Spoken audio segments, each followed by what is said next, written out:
नमस्कार, मी माधव सावरगावे. साम टीव्हीच्या आवाज महाराष्ट्राचा या शो मध्ये बारामतीकरांचं मी स्वागत करतोय.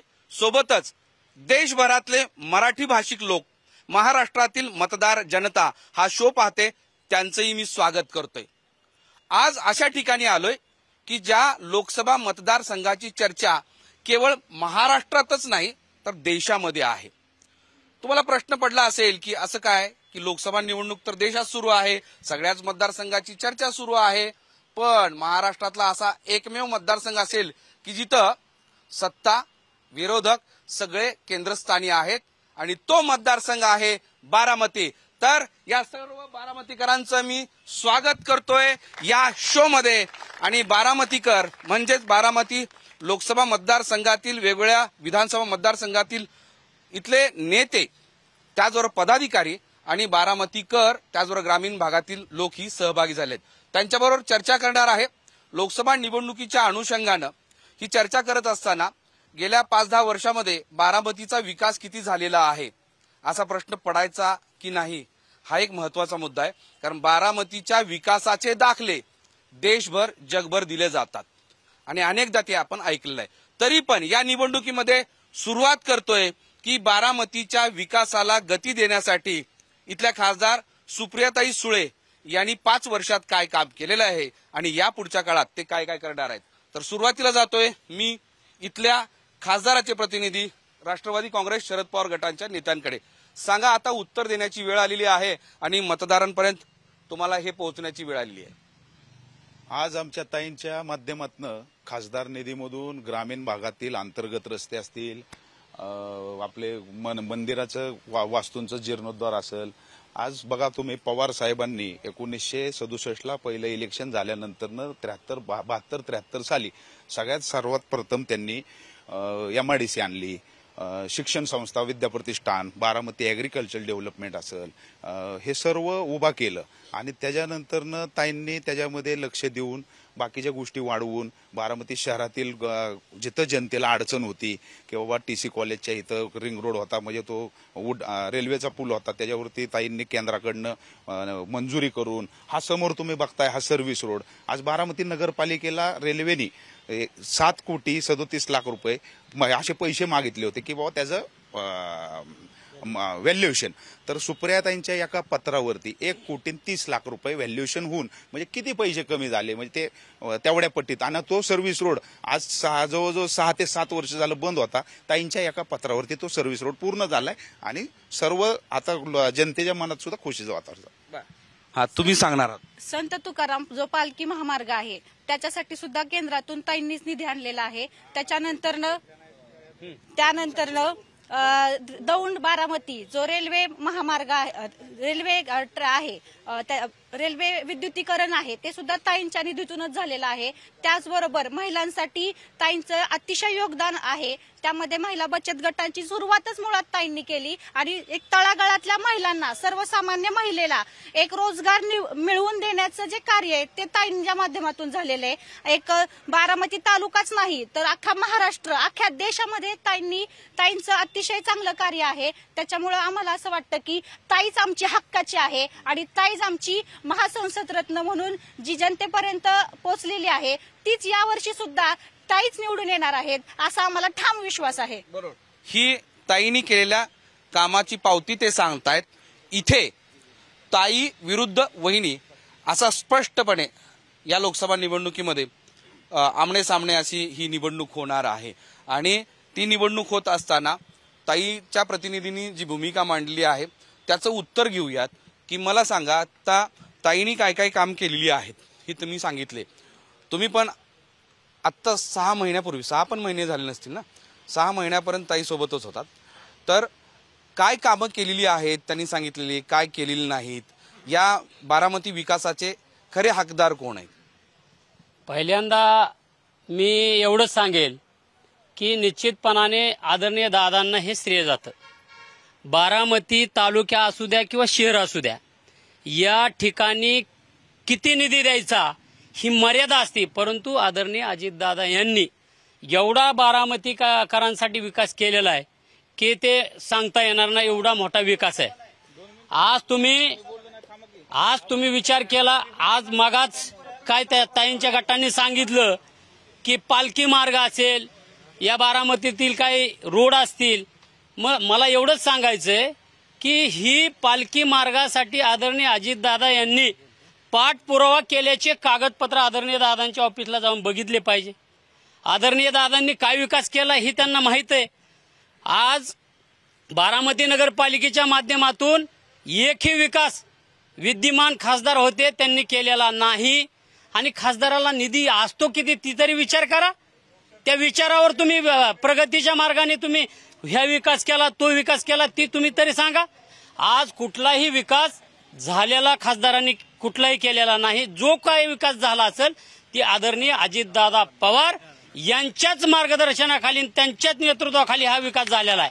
ही मान्य बारामतीकर करत असतील तर निश्चितपणाने त्यांना देखील विचारा की तुमचा विकास बारामतीचा कुणी केलाय. ते सांगतायत की ताई कुठला हिकडला निधी आणलाय, तिकडला निधी आणलाय. 15 वर्षात कुठला निधी ताईंनी आणला नाही असं मला वाटतंय. ताईंना किती मर्यादा आहे ती पण त्यांना माहिती आहे. केंद्रात सरकार मोदी साहेबांचं आहे, मग इकडं पालखी मार्गाचा संबंध काय येतो? केंद्रात मोदी साहेबांचं सरकार आहे, मग केंद्रातून निधी आणायचा न आणायचा हा देखील विषय आहे. बरोबर. तुम्ही असं दादांचं नाव घेता की दादांनी विकास केला असं सांगतायत, ते म्हणतायत ताईंनी, पण सुरुवातीला ते बोलताना असं म्हणाले की ह्या विकासाची सुरुवातच साहेबांनी केलेली आहे. ते त्याच्याबद्दल काय? अहो साहेब, आम्ही साहेबांना आदरपूर्वक आम्ही मानतो, परंतु दादांनी केलेला विकास आहे साहेब. आज दादांनी केलेला विकास आहे. साहेब दिल्लीत होते. आदरणीय अजितदादा यांनी आज महाराष्ट्रात काम करत असताना, महाराष्ट्रात मंत्री उपमुख्यमंत्री अर्थ खात असताना या महाराष्ट्राला भरभरून निधी दिला आणि त्याच्याबरोबर बारामतीचा विकास केला. ही आपल्याला मान्य करावं लागेल. राष्ट्रवादीचे 2 भाग इथे झाल्यानंतर ते दोघंही दावे करतायत की एक जण ताईंनी केलेला आहे, एक जण दादांनी केलेला आहे. नेमका बारामतीचा विकास झालाय हे मान्य आहे का? आणि दुसरं नेमकं कोणी केला? सर्वप्रथम साम टीव्हीच्या या टीमला, आवाज महाराष्ट्राचा मधून आम्ही हा आवाज जनतेचा आपल्यापर्यंत पोहोचवू इच्छितो की जे ताई आणि दादा यांच्यावर यांचे कार्यकर्तेचे बोलत आहेत की निधी आणला, एवढा निधी आणला. ठीक आहे, निधी आणला, पण खासदार म्हणून त्यांचं ते कर्तव्य आहे. आणि महाराष्ट्राचं सरकार असताना किंवा केंद्राचं सरकार असताना, केंद्रात ज्यावेळेस ताई खासदार होत्या तरी मागच्या वेळेसही आज गावभेटी दौरी करत असताना आम्हालाही जाणवतं की अनेक ठिकाणी वाड्या वस्त्यांवर जायला 8-8 किलोमीटरचे रस्ते देखील नाहीयेत. मग दौंड, इंदापूर, बारामती, पुरंदर अशा भागामध्ये मी आज दौरे केलेले आहेत की त्या ठिकाणी रस्ता नाहीये. मग 350 कोटीचा केंद्रातला सुद्धा निधी ताईंच्या माध्यमातून माघारी पाठवला जातो, परंतु खासदार म्हणून तो निधी त्या जनतेपर्यंत पोहोचवून दळणवळणाची पूर्णतः साधनं त्यापर्यंत पोहोचली गेली पाहिजेत. तसंच पाण्याचा प्रश्न, सगळ्यात गहन जर कुठला जनतेचा प्रश्न आहे तर तो पाण्याचा प्रश्न आहे. आज 30 रुपये जार घेऊन पाणी जर प्यावं लागत असेल पुरंदर, बारामती, दौंड, मुळशी सारख्या ठिकाणी सुद्धा, तर मग हा प्रश्न आजपर्यंत सोडवला गेलेला नाही. त्यामुळे सर्वांगीण विकास झाला आहे का हा प्रश्न त्यांच्या कार्यकर्त्यांनीही त्यांच्या खासदारांना विचारावा किंवा जे इथले आमदार आहेत त्यांनाही विचारावा. जर नणंद भाऊजाईच्या ह्या वादामध्ये सामान्य जनता मात्र पिळवटलेली असते, कारण यांच्याच भाऊजाई आपणही सगळ्यांनी बघितलं की आज त्यांच्या बाजूने प्रचार करणाऱ्या भाऊजाई सुद्धा म्हणतात खावा कोणाचेही मटण आणि दाबा यांचे बटन, किंवा एक वाटी रस्सा मग 5 वर्ष बोंबलत बसा. मग याचा अर्थ काय? सामान्य जनतेने मात्र ह्याचा आलेख काय घ्यायचा किंवा याचा प्रश्न आमच्यासारख्या अपक्ष असलेल्या उमेदवाराला पण पडतो की जर अशा पद्धतीने खाल्ल्या मिठाला जागणारी सामान्य जनता असते, भोळी भाबडी जनता असते, जर ओबीसी, वंचित, बहुजन, धनगर समाजाची वोट बँक यांना चालते, परंतु इथं बदललेला चेहरा म्हणून उमेदवार म्हणून चालत नाही, मग घराणेशाहीला कुठंतरी, या प्रस्थापित घराणेशाहीला विस्थापितांची ही लढाई म्हणून आम्ही आज मैदानात उतरलेला. बघा, बारामतीचा विकास जरी दावे केले असले तरी दौंड, इंदापूर या सगळ्या तालुक्यांमध्ये, मावळमध्ये या सगळ्या तालुक्यांमध्ये परिस्थिती भयावह आहे असं त्या ताईचं म्हणणं आहे. ते मोठा विनोद इथं आम्हाला बघायला मिळतोय आणि विरोधाभासही बघायला मिळतोय. म्हणजे ज्या पक्षाच्या खासदार गेली 21 वर्ष होत्या, म्हणजे राज्यसभेचाही कालावधी तुम्ही पकडा, कारण ही 15 वर्ष आणि राज्यसभेची 6 वर्ष, म्हणजे 21 वर्षाचा कारभार ज्या पक्षाच्या वतीनं त्यांनी पाहिला तो पक्ष म्हणतो हे बिनकामाचे. याच्यासारखा विरोधाभास दुसरा कुठं असूच शकत नाही. एवढा मोठा विरोधी प्रचार दुसऱ्या कुठल्या उमेदवाराचा पण असू शकत नाही. आणि दुसरीकडे ज्या पक्षाकडून लोक उभे आहेत ते सांगतात की आमच्या बारामतीचा विकास फक्त आम्ही केलाय. म्हणजे हे जे चित्र आहे आणि इथून आता आजची बातमी आहे आणि आपल्या सकाळला आहे माळशिरस नावाच्या गावातली आणि नाझरे धरणाची आणि वेल्ल्याचे 3 गावांच्या 3 तालुक्यातल्या 3 बातम्या आहेत की आम्हाला गाव सोडून जायची पाळी आणू देऊ नका. आज सोनगावपर्यंतचा जो परिसर आहे टँकर सुरू करा म्हणून लोकांच्या मागण्यात लोक विकत घेऊन टँकर घेत आहेत. आणि फक्त टँकर का सुरू करायचे नाही तर निवडणुकीच्या काळात जर टँकर सुरू झाले तर विकासाचा हा पोकळ दाव आहे हा इथल्या इथं 10 किलोमीटरवर फुटणार आहे जाऊन तो दिसू नये म्हणून हा प्रकार चाललाय. बरं दौंड तालुका आहे इंदापूर आहे पुरंदर आहे मला इथं चर्चा ऐकायला मिळते फक्त बारामतीचा विकास. अरे बारामतीचा विकास म्हणजे बाकीच्या तालुक्यांनी काय करायचं. आज जर तुम्ही दौंड सारख्या शहरामध्ये गेला दौंडचं बस स्थानक जर पाहिलं आज त्या ठिकाणी गोल राऊंड नावाचा परिसर आहे जिथं सर्वसामान्य अख्ख्या दौंड शहरातली जनता विविध ठिकाणी जायचं असेल तर येऊन उभी राहते. तुम्ही इथं 64 कोटीचं एरोड्रम बांधले विमानतळासारखं. आज लोकांना जायला बसेस नाहीत फाटक्या तुटक्या बसेस एवढ्या छान तुम्ही बांधलेल्या बस स्थानकात ज्यावेळेस उभे असतात आणि पावसाळ्यात आणि उन्हाळ्यात त्या लोकांना ऊन देत असतात त्याला ना खिडक्या ना दारं ना त्याची नीट व्यवस्था ना त्याला शीट कशासाठी हवेत. याच्यापेक्षा छोट्या शेड बांधायला लोकांची अपेक्षा फक्त अर्धा तास तिथं थांबायला मिळावं म्हणून असते. बरोबर तुम्ही बारामतीच्या विकासाचा हा पोकळ असा तुम्ही दावा आहे असं तुमचं म्हणणं आहे. ग्रामीण भागातली ही स्थिती आहे पण त्या स्थितीला कोण जबाबदार आहे. कारण इथे इंदापूर असेल किंवा पुरंदर असेल दौंड असेल त्या ठिकाणी पण वेगवेगळ्या पक्षाचे आमदार आहेत आणि मी जसं अभ्यासलोय की इथं आणि तिथं सगळा मतभेद आहे आणि आता तर निवडणुकीमध्ये तर फारच विचित्र स्थिती निर्माण झाली. साहेब फक्त 1.5 वर्षापूर्वी या जिल्ह्याचे पालकमंत्री सन्माननीय अजितदादा इंदापूरला जाऊन दत्तमाव भरणे यांच्या ठिकाणी शेतकरी मेळावा घेतला होता. त्या शेतकरी मेळाव्यात बोलता बोलता ते बोलून गेले बघा माझ्या पक्षाचा जर आमदार निवडून नाही दिला ना तर विकास कसा होतो तुम्ही कर्जतला जाऊन बघा विकास कसा होतो इंदापूरला जाऊन बघा आणि विकास कसा होत नाही हे दौंडला जाऊन बघा. हो तुम्ही पालकमंत्री आहात. पालक या शब्दाचा अर्थ तर तुम्हाला समजत असेल. पालकत्व ज्यावेळेस तुम्ही एखाद्या जिल्ह्याचं स्वीकारता हे काय एखाद्या गावाचं किंवा एखाद्या पक्षाचं किंवा एखाद्या परिसराचं नाही स्वीकारत तुम्ही संपूर्ण परिसराचं स्वीकारता. ज्यावेळेस पालकत्व तुम्ही स्वीकारता आज इथं 354 कोटी रुपयाचा नदीचा घाट तिथं बांधायचा घाट घातलाय. काय करायचंय तर नदीच्या परिसरामध्ये पर्यटन करायचं. आम्हाला मान्य आहे तुमचं पर्यटन बारामतीकरांना छान ठिकाणी जायला ठिकाणी सोय मिळाली पाहिजे. आज तुम्ही बाकीच्या गावांना बघा ना साधं 10व्याचा घाट नाही लोक सकाळी बसले. तुम्ही राहता कुठे. दौंड मध्ये राहता. हो तिथं आणि इथं बघितल्यानंतर तुम्हाला काय वाटतं. काय वाटावं हे चित्र तुम्ही इथं दाखवा आणि दौंडचं जाऊन चित्रीकरण करून दाखवा लोकांचे डोळे या उघड. मुद्द्यावर परत येऊयात. तुम्ही हो का टाईट आहे मिसी टाईट आहे तयारी पण जोरात केली दिसते. पवारांच्या विरोधामध्ये ज्यावेळेस बोलायला कोणी धाडस करत नव्हतं त्यावेळेस दंड ठोकून पवारांना या ठिकाणी जाहीर बंड करणारा पहिला कार्यकर्ता मी आहे. मला विचारतात की तुम्ही 20 वर्ष पवारांच्या विरोधात काम केलं काय मिळवलं.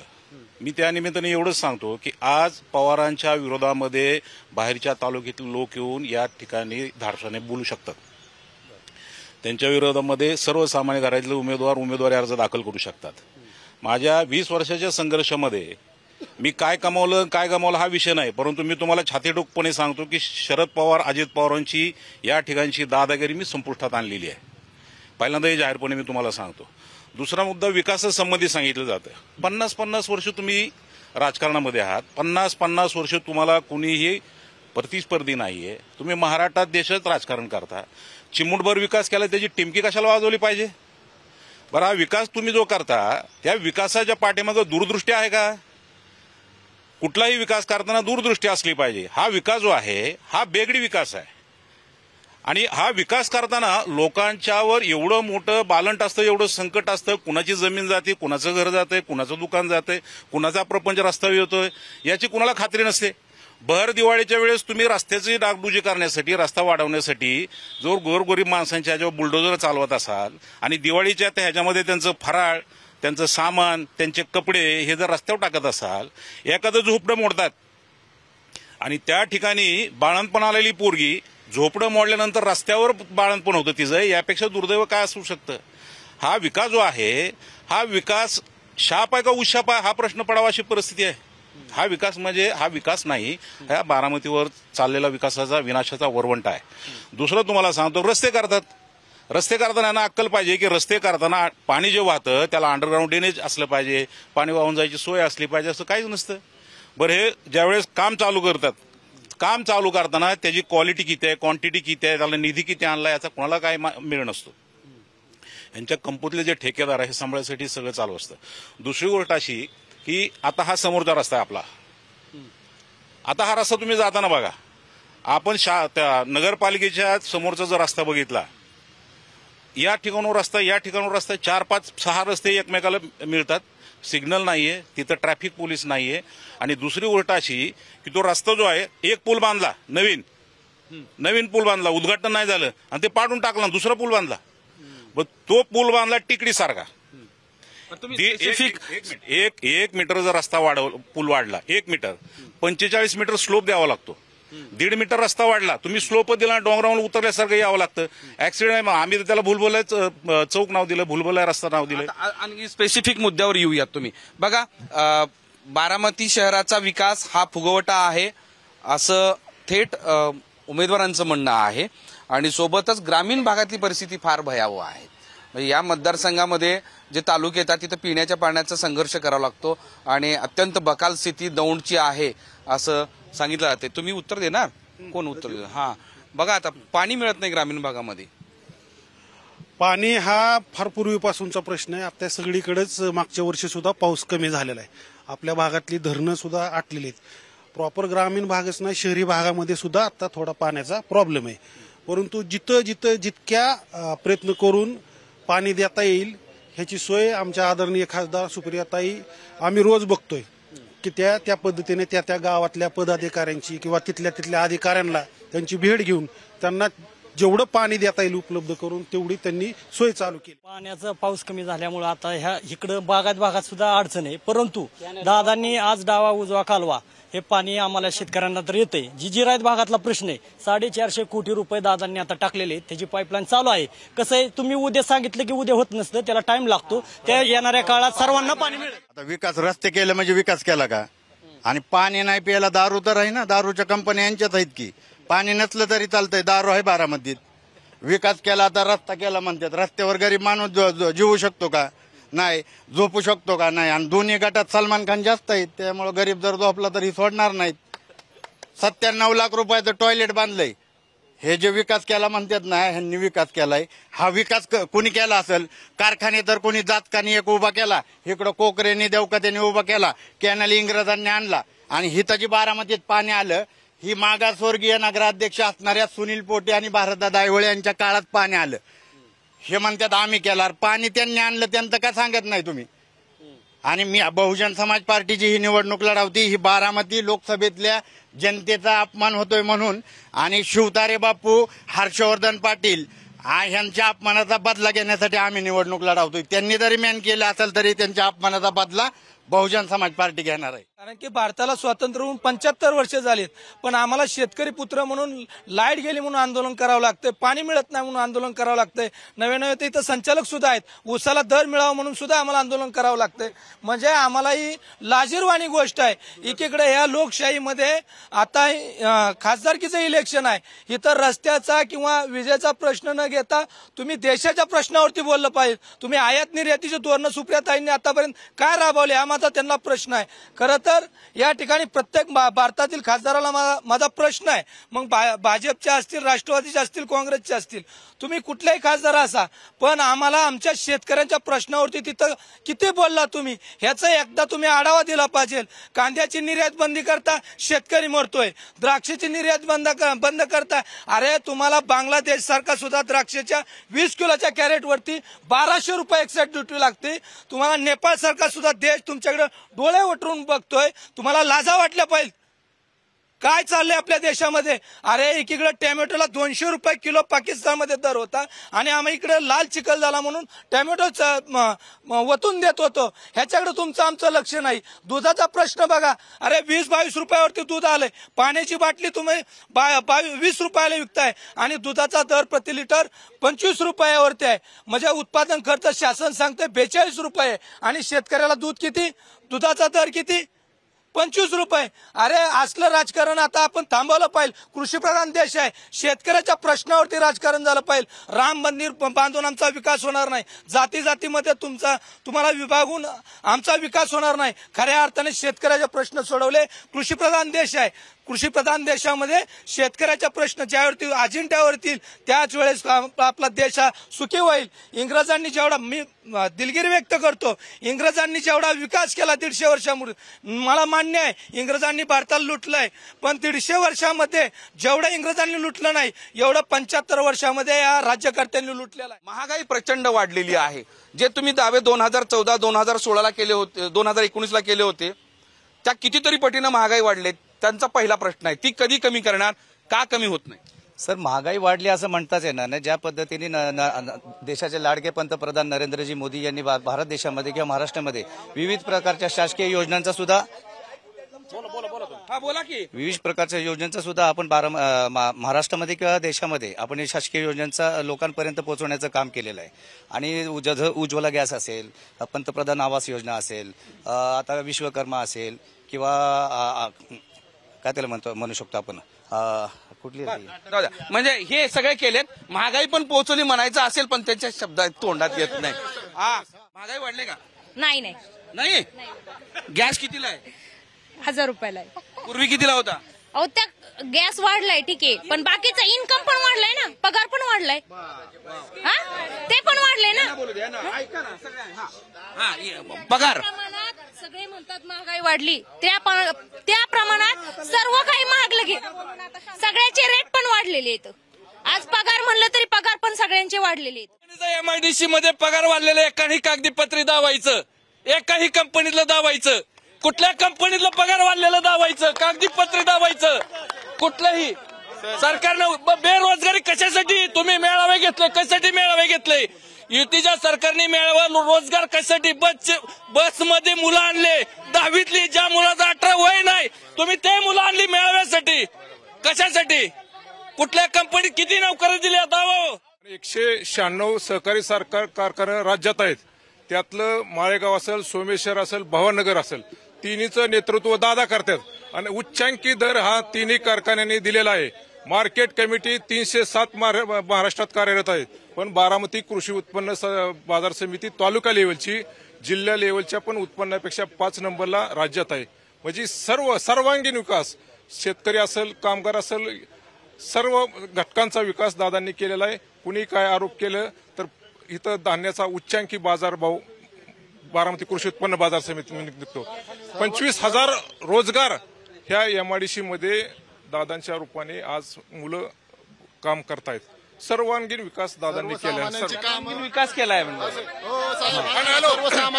हे जे म्हणतात ना, थांबा शेतकरी संघटना 543 लोकसभा मतदारसंघ आहेत, त्यांनी लढवावं ना, त्यांचं सरकार आणावं ना. शेतकरी फक्त यायचं, तेवढ्या पुरतं बोलायचं. दादांनी जिल्हा बँक असू द्या, आज आशिया खंडात पुणे जिल्हा बँक दादाच्या नेतृत्वाखाली काम करते, आशिया खंडात त्याचा डंका आहे. जे यांनी शेतीचं सांगितलं 3450 मागच्या वेळेस अजितदादांनी 1 नंबरचा जिल्ह्यात भाव दिलाय ऊसाला. दुसरी गोष्ट, दुधाला 5 रुपये अनुदान दिले, पाण्याचं भरपूर आहे. आणि आता केंद्र सरकारने 250 रुपये ऊसाच्या दराला रेट वाढवून दिलेला आहे. आम्हाला कंपन्यामधले अजून पगारवाढ झालीच नाही. हे एका बाजूने सांगतायत की पवार साहेबांनी कंपन्या आणल्या, आणि दुसऱ्या बाजूने सांगतात की आम्हाला पगारी वाढल्या नाही. मग 7वा वेतन आयोग लागू झाला नाही हे नाही सांगितलं का? मग ऐका निम योजने, ऐका ना, निम योजनेत 10,000 लोकांच्या नमो योजनेतनं केल्या का नाही? नमो योजनेतून केलं. गेल्याच आठवड्यात नमो योजनेतून ती लागू लोकांना 10,000 लोकांना लागू झालंय. त्याच्यामुळं विरोधकांनी काय विरोध करायचा हे आम्हाला देणं घेणं. नुसता विरोधाला विरोध करायचा, मात्र ऐका, नुसता विरोधाला विरोध करायचा आणि इलेक्शन झालं की परत पवारांच्या दादांच्या मांडीला मांडी लावून बसायला हीच लोक असतात. मला भाजपवाल्यांना नमस्कार करावं वाटतं. हेच भाजपवाले गेले 6 महिन्यापूर्वी इथं कॅनलचं अस्थिरीकरण चाललं होतं, ते फक्त निवेदन घ्यायला गेले होते की अस्थिरीकरण करू नका, बोरला पाणी येत नाही. त्यावेळेस इथले नामदार, माजी मुख्यमंत्री किंवा उपमुख्यमंत्री काय म्हटले होते माहितीये का त्यांना? आली चित्रबा आडवी आमच्या आणि हे तरी येतात. मला आश्चर्य वाटतं म्हणायचं, राहुल कुल्ला म्हणायचं, ह्यांना राजकारणाचं काय त्यांना नमस्कार इथूनच करा असं वाटतं बाबा. आश्चर्य एवढा खालच्या बाजूचा त्यांचा अपमान करून सुद्धा ते आता घड्याळाचा जर प्रचार करणार असेल त्यांना नमस्कार काहीच बोलू इच्छित नाही. म्हणजे स्वाभिमान वगैरे काही म्हणा नाही. ज्यांचे नेते त्या बाईला पांढरी पाल म्हणत होते, त्या बाईच्या मुलाच्या ते बाई त्या उद्धव ठाकरेंच्या मांडी लावून बसते. आता ते चालतं तुम्हाला काँग्रेसवाल्यांना. सुप्रिया सुळे खोटा प्रचार करतात. हेच काँग्रेस सुप्रिया सुळे म्हणायच्या की काँग्रेसनी शाळा मांडल्या, त्या शाळेमध्ये मोदी शिकले. आता गडकरी रस्ता मांडला, त्या रस्त्यावर तुम्ही जात नाही का? तुम्ही विनत जाता का वरनं? त्या रस्त्यावर सुप्रिया सुळे जात नाहीत का? सुप्रिया सुळे आता गल्लीबोळा दिसायला लागल्या. चौका सुप्रिया सुळे 2 वेळा दिसतात. 10 वर्ष कुठं होत्या? चहाच्या गाड्यावर चहा पेताना सुप्रिया सुळे दिसतात. कुठं होत्या? दावे प्रतिदावे. गडकरीच्या नाहीत. आणि हे सांगतात पीडीसी बँके पुणे जिल्हा मध्यवर्ती बँकेने व्याजात सवलत दिली म्हणतात. मागं 3 वर्षापूर्वी बोर्ड लावले 3 लाखापर्यंत बिनव्याजी कर्ज देऊ, तर त्याचे नुसते बोर्ड लावले. आमच्या शेतकऱ्याचे पैसे व्याजात कापून घेतलेत. त्यावेळी सगळ्या शेतकऱ्याला अन्याय झालाय. आणि अजून एक तुम्हाला महत्वाचा मुद्दा सांगतो. सुप्रिया सुळे हा बारामतीच्या लेख आहेत. सुप्रिया सुळे हा लेखीला आनंदाने पाठवा. हे सातत्याने दोन्ही पक्ष म्हणतात की विकास केला, परंतु या ठिकाणी ज्या कंपन्या आहेत ना सर, त्या ठिकाणी 80% भूमिपुत्र घ्यायचे असतात. तरी देखील या ठिकाणी बाहेरची लोक या भूमिपुत्रांना सोडून या ठिकाणी कामाला घेतलेले आहेत सर. सगळ्यात महत्वाचा मुद्दा म्हणजे आताच त्या ताईंना म्हणलं की गॅस दर वाढलेला आहे आणि लोकांचे पगार पण वाढलेले आहेत. परंतु माझं म्हणणं सर असं आहे, गॅस दर वाढलेला आहे, त्याच काळामध्ये ती देखील विरोध करत होती गॅस दराच्या संदर्भातला, आणि महागाईच्या संदर्भात देखील तेच रस्ते आले होते. आणि आज काय म्हणतात आहेत की गॅस दर वाढलाय, परंतु लोकांचं उत्पादन देखील वाढलेलं आहे. परंतु तुम्ही सगळ्यांनीच बघितलेलं आहे की हे रस्ते होते त्यावेळेस, म्हणजे महागाईच्या संदर्भात आणि चुलीवरती भाकरी ह्या लोकांनी केल्या होत्या. त्यामुळे ही आता काय झालंय माहिती का, बीजेपी सोबत आलेले आहे आणि त्यामुळे हे सगळं हे करायचं काम चाललेलं आहे. बारामतीचा विकास काय झालेला नाही. या ठिकाणी असणाऱ्या दलित वस्त्या भागात झालेल्या आहेत. एसटी स्टँडचं काम जे तुम्ही म्हणताय की विमानतळासारखं एसटी स्टँड बांधलेलं आहे, त्या एसटी स्टँडची जी जागा आहे ती महारवतनाची जागा आहे. आणि ती महारवतनाची जागा त्या महार लोकांना जी आहे नुकसान भरपाई न देता ती ताब्यात घेतलेली आहे. आणि ती जागा जी आहे ना आजही महारांच्या नावावरती आहे. मुद्द्यावर घेतो एक येतो आणि तुमच्याकडे येतो. आता तुम्ही म्हणले महागाई झाली नाही आणि तुम्हीच चूल पेटून आंदोलन करत होते म्हणे. नाही आम्ही आंदोलन कधी ऐका, 1000 रुपये गॅस आहे, परंतु त्यात पण 200 रुपये सबसिडी दिलेली. आज महिला बारामतीच्या आहेत, तर त्या आज घरोघरी जाऊन धुनी भांडी करत होत्या. पण कंपनीच्या या MIDCच्या माध्यमातून सर्व महिलांना आमच्या टेक्सटाईलच्या माध्यमातून आम्हाला 15 ते 50,000 रुपये पेमेंट देतात. तिथं प्रश्न असा आहे, त्यांनी सांगितलं ऐका ना, त्यांनी सांगितलं की तुम्ही भाजप विरोधात गॅस निषेधार्थ महागाई विरोधात आंदोलन केलं होतं. खरं आहे का? 200 रुपयांनी गॅस कमी केला आणि उज्ज्वला गॅस आम्ही सगळ्याला फुकट दिला. आता सुद्धा आम्ही तेच काम करतो, उज्ज्वला गॅस देण्याचं घरोघरी. ज्यांची ऐपत नाही ना गॅसची त्यांना आम्ही मोफत गॅस देतो. मोफत टाकी पण उज्ज्वला गॅसचं नाही, ते गॅसच्या महागाईच्या संदर्भात आंदोलन तुम्ही करत होते. 200 रुपयांनी गॅस आमच्यामुळे कमी झाला ना, आमच्यामुळे 200 रुपयांनी गेले. 200 रुपये हे खरंच आंदोलनात होते का? होते. रस्त्यावर चुली ठोकून यांनी भाकऱ्या थापून असं केलं गॅसची महागाई झाली म्हणून. आणि याच उज्ज्वला योजनेच्या नावाखाली मोदी सरकारचा जुमला सरकार म्हणून आम्ही उल्लेख करतो. कारण सबसिडी एकदा आली त्याच्यानंतर परत सबसिडी नाही. आणि आज सांगायचं तर गॅसचे दर 2014ला 450 वरून आज 1200 वर गॅसचा दर गेला. तर सर्वसामान्य महिला आज ग्रामीण भागात चुली समोर दूर डोळ्यामध्ये घेत ह्या चुली फुकत असतात. मग याचा अर्थ काय बरं का? कसं आहे माहितीये का, या मोदी सरकारने जर थोडं ऑब्झर्वेशन केलं तर आतापर्यंत सर्वसामान्य माणसं सगळे कर्जबाजारी झाल्यात. आजपर्यंत सगळ्यात मोठा आलेख आहे आपल्या भारत देशातील सर्व युवक. आज जर इथं सगळी लोक बघितले ना आणि ग्रामीण भागात जाऊन जर तुम्ही सर्व्हे केला, त्या सर्व्हेमध्ये सर्वात जास्त कर्जबाजारीपणाचं प्रमाण वाढले. कशामुळे वाढले? ते मोदी सरकारमुळे. आणि ही बाजारीपणा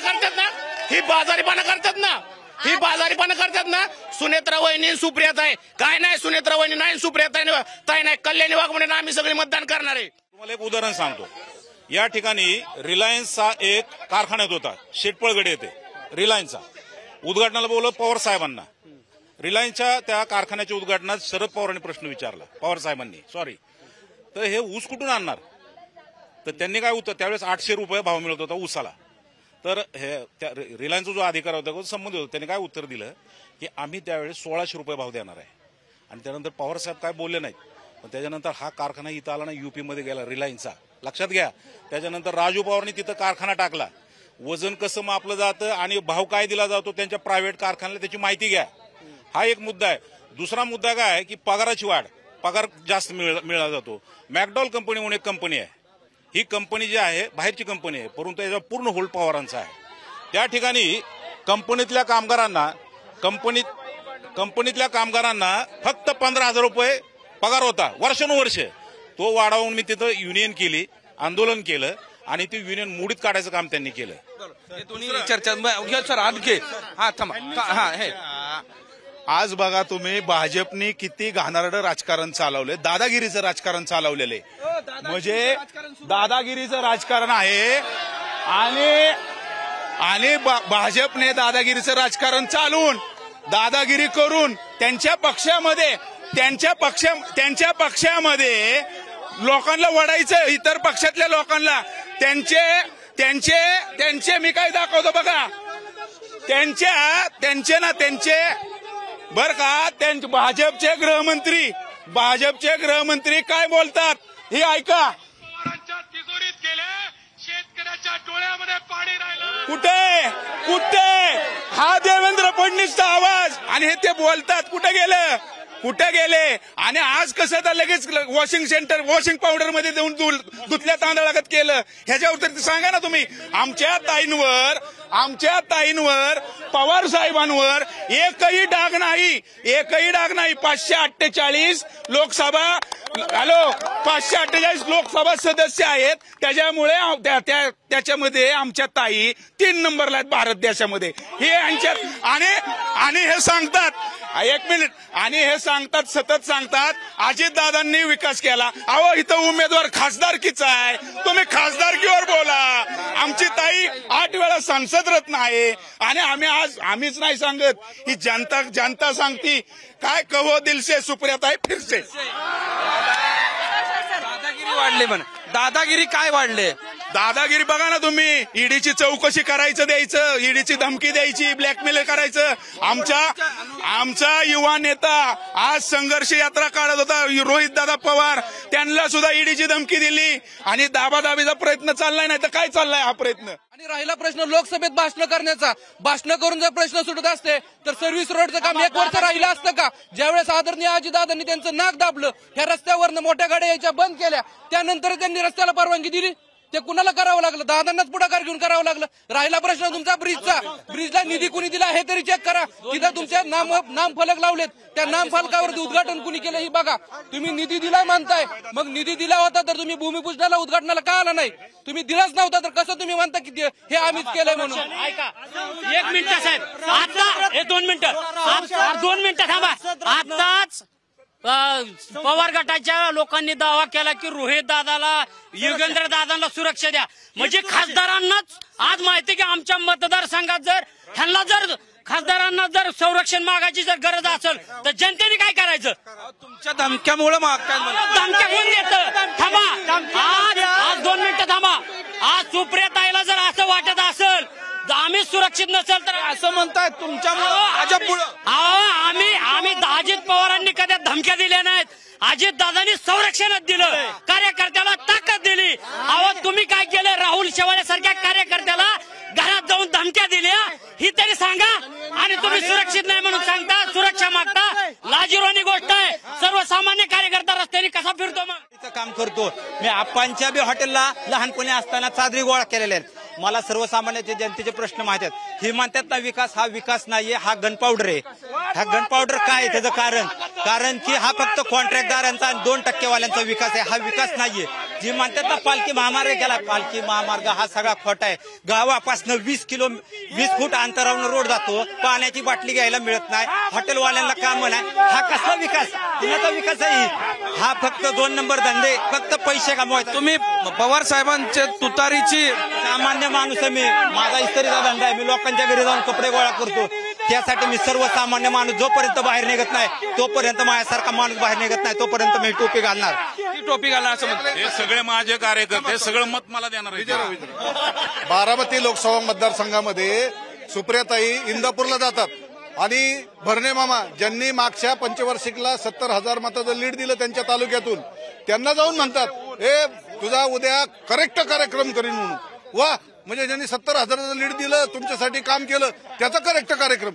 मग ही येऊन बारामतीत तुम्ही का म्हणत नाही अजितदादा तुझा करेक्ट कार्यक्रम करीन म्हणून? तुम्ही पार येवल्याला जाताय, तुम्ही धनंजय मुंडेच्या मतदारसंघात जाताय, तिकडे अमोल कोल्हे आता इकडे आले तो भाग सोडून द्या, पण तुम्ही अमोल कोल्हेच्या मतदारसंघात जाऊन तिथं म्हणताय तुझा करेक्ट कार्यक्रम करीन. मग करेक्ट कार्यक्रम करायचं तर इथं करा ना. काल आता इथं महागाईची चर्चा होते, या ताई मंडळी या ठिकाणी आहेत. अहो अजितदादा परवा सांगत होते दाबा बटन कमळाताईचं, लय तुम्हाला कौतुक वाटतंय, दाबा बटन कमळाबाईचं. कशासाठी? गॅस. हा, कसं कसं वाटतंय आता? गारगार वाटते, महागाई वाढली, सिलेंडर वाढला, आमकं वाढलं, दाबा बटन आणि एकत्र बसायचं. या सगळ्या बारामती लोकसभा मतदारसंघातला राजकीय खेळखोंडोबा यांनी निर्माण जो केलेला आहे. विजय शिवतारे तू कसा निवडून येतो, काल म्हणायचं दत्ता भरणे तू कसा निवडून येतो, राहुल कुलालला जाऊन सांगायचं तुला असा डाव टाकीन तर 12 पिढ्या तुझ्या याद राखतील. म्हणजे हे दादागिरीचं राजकारण करायचं. हे म्हणतात आम्हाला संरक्षण द्या. कालपर्यंत मतं घेताना चालत होतं, त्यावेळेस दादागिरी चालत होती, तुझं पाणी बंद करीन, तुझं आमकं करीन. त्यावेळेस ह्यांना गोड वाटत होतं नाही का, मतं मिळत होती ना. 15 वर्षात ह्यांना सुचलं नाही, आता सगळं सुचायला लागले. मला एकच विषय सांगायचा आहे की 8 दिवस झालं यांच्या घरातली मुलं बारामतीत प्रचारानिमित्त फिरायला लागली, तर हे पोलीस प्रोटेक्शन मागतायत की आमच्यावर दडपशाही होते, दादागिरी होते. आणि दडपशाही दादागिरी इथं काय चालली ही तुम्ही आता बघितली असेल. ह्यांच्या विरोधात जर कोण बोलायला लागलं, पवार कुटुंब ही कुठला स्पेसिफिक पवार नाही, यांच्या विरोधात जरी कोण बोलायला लागलं तरी अशा पद्धतीने अंगावर येतात. इतकी दादागिरी यांची बारामती तालुक्यात आहे. आणि 70,000 कोटीचं हे बोलता येत ना, 70,000 कोटीचा पाजर ह्या सगळ्यांनी त्या धरणातलं पाणी पिलेलं आहे. त्याच्यामुळे हे आणि हे काही वेगळे नाहीयेत.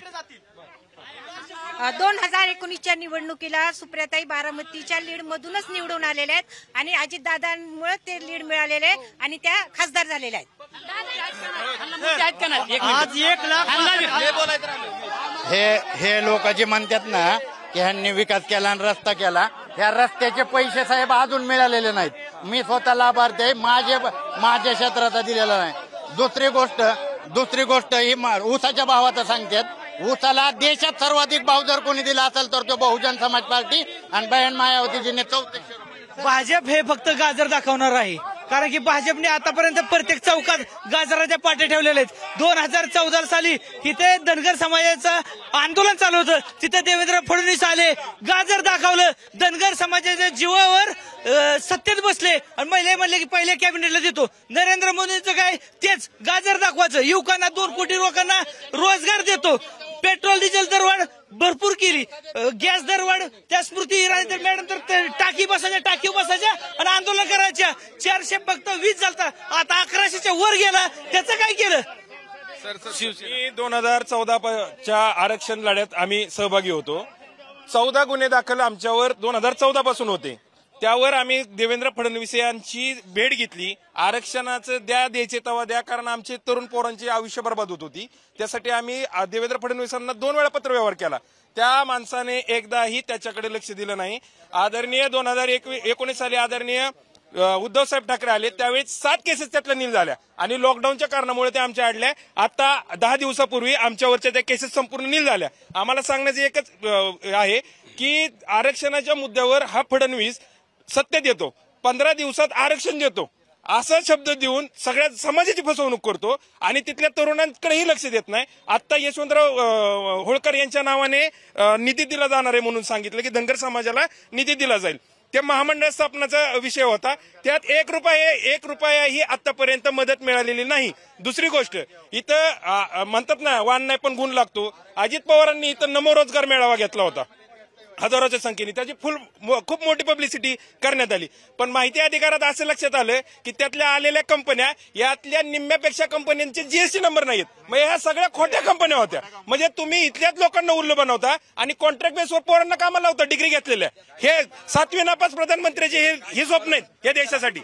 हे बारामतीकरांचे सगळे मुद्दे समोर आलेले आहेत, सोबतच ग्रामीण भागातले. आता मतदान होणार आहे. ओ थांबा, आता मतदान होणार आहे. मतदानानंतर कोण खासदार होईल हा भाग निराळा आहे, पण सगळ्यात शेवटी शेवटी शेवटी शेवटी शेवटी शेवटी सर्वांना एकच प्रश्न विचारतो,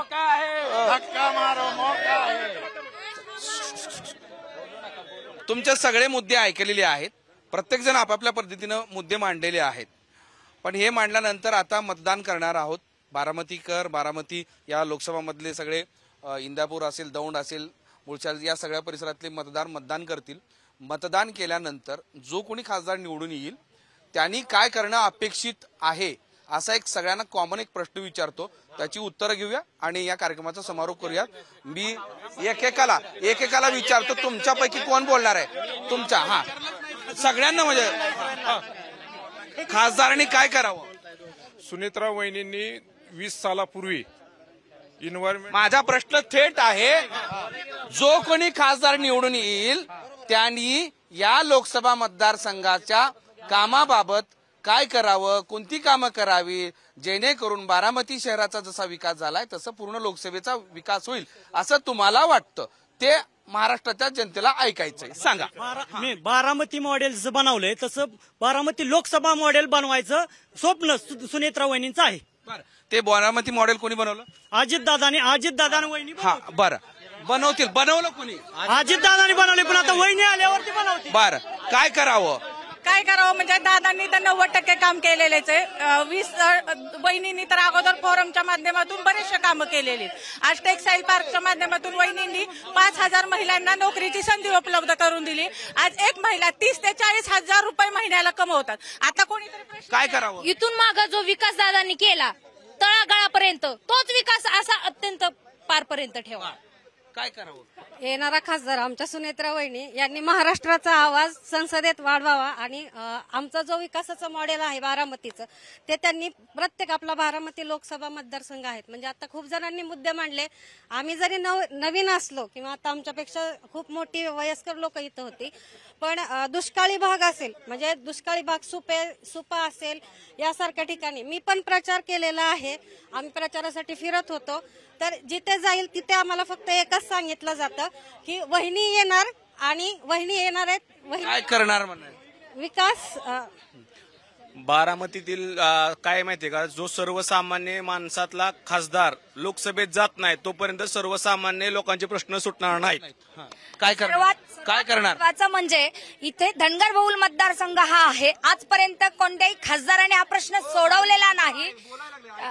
कुठल्याही खासदारांनी इथं प्रश्न सोडवलेला नाही. माननीय आजच्या खासदार ज्या आहेत त्या सुद्धा इथं सरकार असताना मात्र घटना दुरुस्ती करत नाहीत, परंतु संसदेत मात्र प्रश्न फक्त विचारतात की मोदी सरकारने काय केलं. पण ज्यावेळेस त्यांच्या बरोबर पण जाऊन बसायची वेळ येते त्यावेळेस प्रश्नामध्ये हा चेंडू तिकडे आणि तो चेंडू इकडे फिरवला जातो. परंतु आजपर्यंत धनगर समाजाला मात्र न्याय कुठलंही सरकार देऊ शकलेलं नाहीये.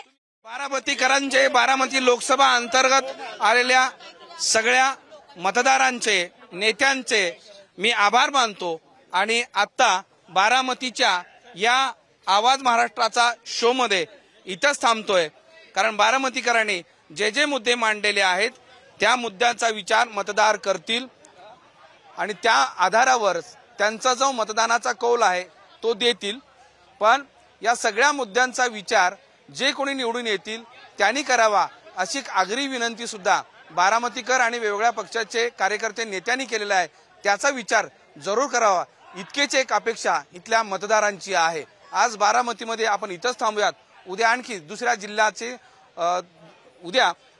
जिल्ह्याचा आढावा घेऊयात. तुम्ही पाहत राहा साम टीव्ही, आवाज महाराष्ट्रात.